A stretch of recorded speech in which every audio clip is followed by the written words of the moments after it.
O Senhor esteja convosco. Ele está no meio de nós. Proclamação do Evangelho de Jesus Cristo segundo São Mateus. Glória a vós, Senhor. Naquele tempo, João estava na prisão. Quando ouviu falar das obras de Cristo, enviou-lhes alguns discípulos para lhe perguntarem: És tu aquele que há de vir, ou devemos esperar um outro? Jesus respondeu-lhes: Ide contar a João o que estáis ouvindo e vendo. Os cegos recuperam a vista, os paralíticos andam, os leprosos são curados, os surdos ouvem, os mortos ressuscitam, e os pobres são evangelizados. Feliz aquele que não se escandaliza por causa de mim. Os discípulos de João partiram, e Jesus começou a falar às multidões sobre João. O que fostes ver no deserto? Um caniço agitado pelo vento? O que fostes ver? Um homem vestido com roupas finas? Mas os que vestem roupas finas estão nos palácios dos reis. Então, o que fostes ver? Um profeta? Sim, eu vos afirmo, e alguém que é mais do que profeta. É dele que está escrito: Eis que envio o meu mensageiro à tua frente, ele vai preparar o teu caminho diante de ti. Em verdade vos digo, de todos os homens que já nasceram, nenhum é maior do que João Batista. No entanto, o menor no reino dos céus é maior do que ele. Palavra da salvação. Glória a vós, Senhor. Podeis sentar.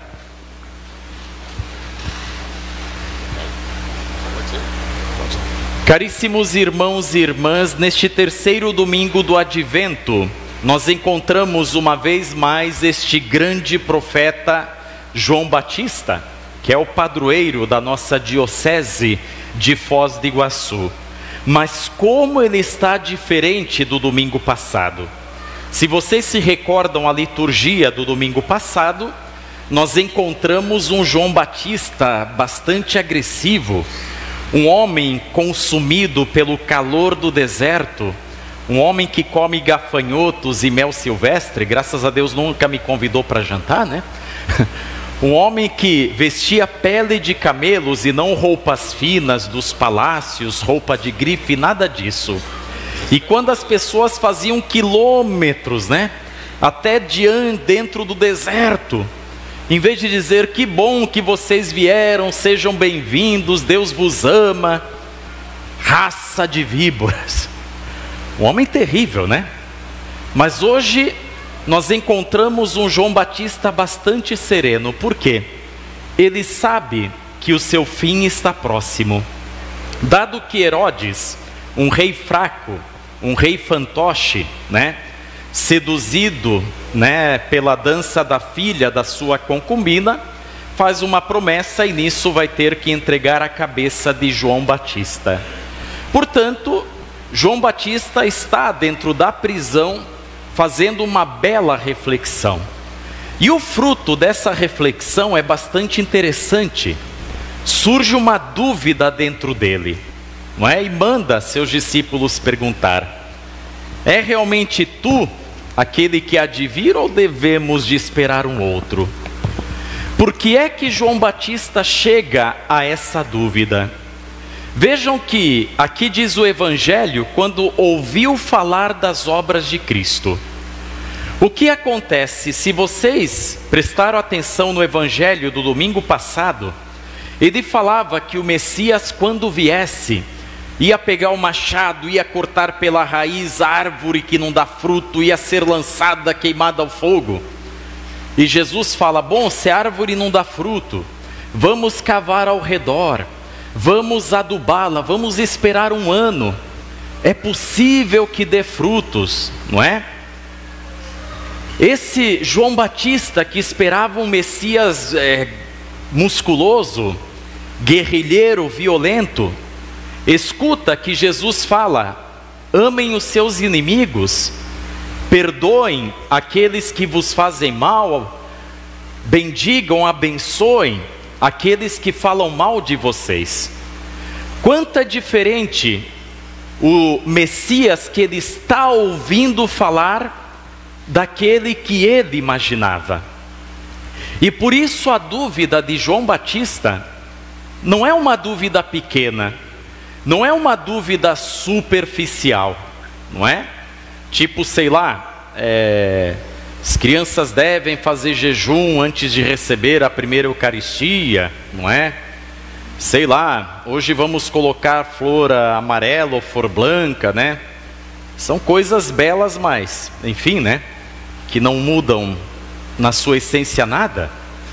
A dúvida de João Batista é uma dúvida terrível, como um padre que chega ao final da sua vida e se pergunta: será que eu estive na vocação certa? Ou, por exemplo, um homem que depois de 20 anos de casado pergunta: será que realmente eu fui uma bênção de Deus para minha esposa? Será que ano após ano, dia após dia, eu fui aquilo que o padre falava no dia do matrimônio? O Cristo que se doa, que se entrega e que, se for preciso, morre pela sua esposa e pela sua família? Ou como aquele, sei lá, que veio um padre carismático, entusiasmado, né, cheio de dons na comunidade, contrário do padre Ramon, né? E de repente uma pessoa: bom, vamos caminhar junto com esse padre, fez muitas coisas e doou todo o seu tempo, doou tanta coisa. Aí chega um outro padre e corta tudo, muda tudo e pergunta: peraí, mas será que eu fiz certo em ter me doado tanto? Em ter ajudado tanto, em ter me desgastado tanto? Por isso, o domingo da alegria, me permitam dizer que é o domingo da dúvida. E eu acho interessante que Jesus Cristo não dá uma resposta. Jesus não é sim ou não. Não é: olha, eu vou aqui agora apresentar-te toda uma teologia e você ou pega ou larga, não tem outra opção. O que Jesus pede é: ide contar o que estáis ouvindo e vendo. Ou seja, o que é que Jesus pede? Observa o teu entorno, vê o que está acontecendo, perceba os sinais da ressurreição. Eu acho tão interessante que Jesus Cristo, ele cita aqui 6 sinais que estão em Isaías. Por que é que ele cita justamente 6 sinais? Muito simples. Porque Deus criou o mundo em 6 dias, no 7º descansou. Portanto, cada um desses sinais é uma nova criação que está acontecendo. E muitas vezes, meus queridos irmãos e irmãs, nós esquecemos de justamente examinar o que está acontecendo ao nosso redor. Quais são os sinais desta nova criação, dos desdobramentos da ressurreição de Cristo? Nós que tantas vezes queremos coisas extraordinárias. Olha, João, eu vou provar que eu sou o Messias, vou mandar uma legião de anjos acabar com a prisão aonde você está, e assim todos acreditarão que eu sou o Messias. Não é assim o agir de Deus. É um agir discreto, mas que por onde o reino de Deus vai chegando, algum fruto, algum sinal de ressurreição, de vida nova, vai acontecendo. E eu acho interessante também que depois, quando os discípulos de João Batista partem, o próprio Jesus faz uma pergunta: e vocês? O que é que vocês foram ver no deserto? Que é a mesma coisa que nós perguntarmos o que é que nós andamos procurando, não é? Por exemplo, quando nós fazemos uma viagem, é para ver coisas diferentes, não é verdade? Senão não tem nenhum sentido. É para ver, para experimentar, para estar. O que fostes ver no deserto? Uma celebridade? alguém que ganha imensos likes, né? Um influencer, alguma pessoa da moda, um guru da moda? Quem que vocês foram ver? Alguém que pelo seu exterior chama atenção pelas coisas belas que vestem, não é? Pelo, sei lá, né? Pela parte simplesmente que não ajuda a converter ninguém, que podemos achar bonito, que coisa, mas que depois de ressurreição não há nada. E Jesus Cristo fala, um profeta acertaram, e mais do que um profeta. Vejam, meus queridos irmãos e irmãs, nós, na nossa vida, passam inúmeros profetas por nós, mas muitas vezes nós não temos a capacidade de acolhê-los. Muitas vezes ficamos cegos, surdos e mudos diante das suas mensagens.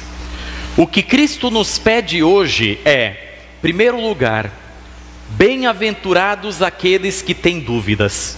Eu também sou do tempo, né? Já tenho alguma idade, que nós não podíamos fazer quase que nenhuma pergunta ao padre, né? Meu Deus do céu, manifestar uma dúvida, ai, ai, ai, ai, ai. Mas que raio de cristão é esse que tem dúvidas? Bem-aventurados aqueles que têm dúvidas. Se o maior homem da história foi aquele que teve a maior dúvida de todas, nós também temos direito a ter dúvidas. Mas devemos de procurar aqueles que verdadeiramente podem nos iluminar, aqueles que nos ajudam com a pergunta certa, a descobrir essa resposta que está dentro de nós. E mais ainda, que cada um de nós sejamos testemunhas, como São João Batista foi. Neste momento, meus queridos irmãos e irmãs, vamos entronizar as imagens do presépio.